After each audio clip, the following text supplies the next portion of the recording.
نے بادشاہی میں فقیری عطا فرما دی. اور یہ بڑی بات ہوتی، بادشاہی میں فقیری زبردست ہوتی. جیسے ہمارے محمد صلی اللہ علیہ وآلہ وسلم، آپ چاہیں تو آرڈر دیں تو باہر سونا بن جائے، لیکن چولہا نہیں جل رہا گھر میں 5-5 6 دن، تو اسے کہتے ہیں بادشاہی میں فقیر، کہ اختیار ہے لیکن پھر بھی رہنا سادہ حالت کے اندر رہنا. آپ کی جب والدہ ماجدہ کی طرف دیکھا جاتا ہے تو وہ سید خاندان سے تعلق رکھتی ہیں. یہ عبید اللہ احرار بہت بڑے بزرگ گزرے ہیں، یہ ان کے خاندان سے یہ تھی. اور یہ جو عبید اللہ احرار ہیں یہ بھی بہت بڑے بزرگ گزرے ہیں. 806 ہجری میں یہ تاشقند میں پیدا ہوئے. جب آپ پیدا ہوئے تو 40 روز تک آپ نے اپنی والدہ ماجدہ کا دودھ نہیں پیا پیدائش کے بعد. آپ جانتے کیوں؟ اس لیے کہ وہ جو ولادت کے 40 روز ہوتے ہیں، بچہ پیدا ہونے کے 40 دن بعد جو ہے وہ نماز عورت نہیں پڑھ سکتی.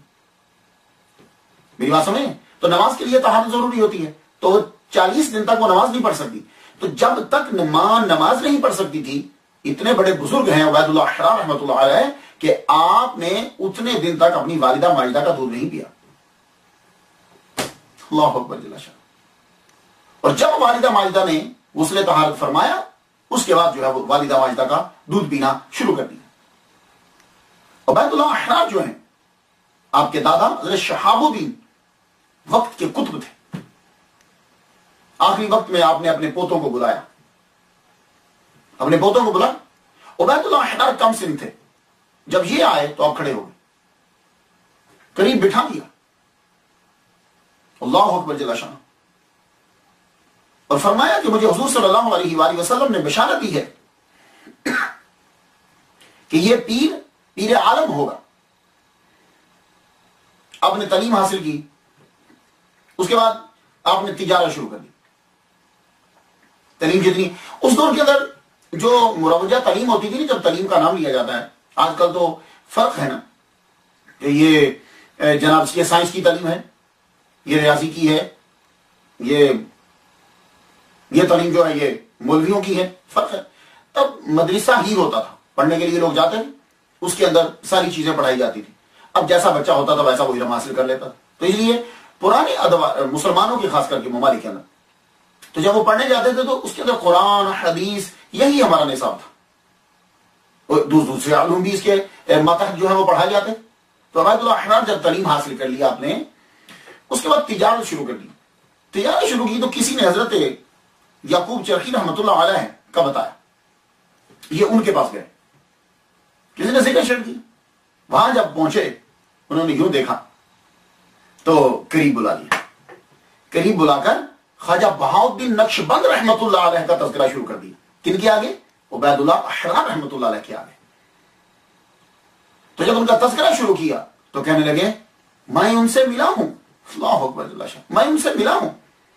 تو جب میں ان کے پاس گیا تھا تو انہوں نے میرا ہاتھ اپنے ہاتھ میں لیا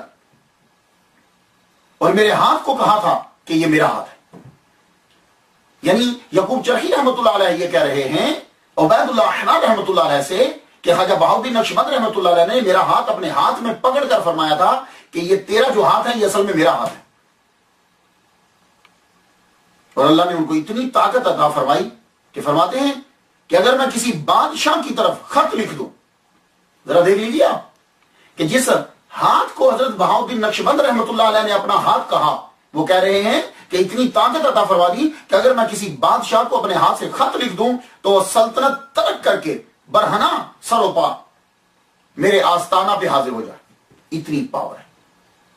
تو یہاں میں یہ حضرت خواجہ یعقوب چرخی رحمۃ اللہ علیہ عبید اللہ احرار کو کہانی بتلا رہے ہیں.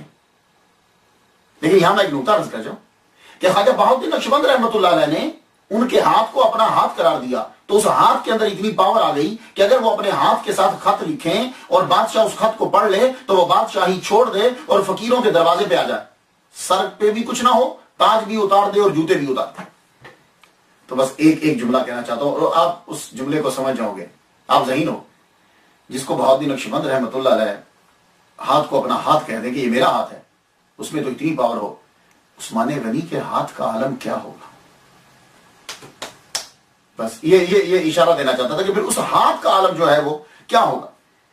تو یہ میں بتلانا یہ چاہتا تھا کہ اس خاندان سے، یہ ہیں عبید اللہ احرار، ان کے خاندان سے تعلق رکھتی تھی خواجہ باقی بلّہ رحمۃ اللہ کی والدہ محترمہ، والدہ ماجدہ۔ اب اندازہ لگا لیجیے، ماں اتنے اعلیٰ خاندان کی اور والد گرامی چیف جسٹس کابل کے، بیٹا خواجہ باقی بلّہ کیوں نہیں پیدا ہو؟ 5 سال کی عمر میں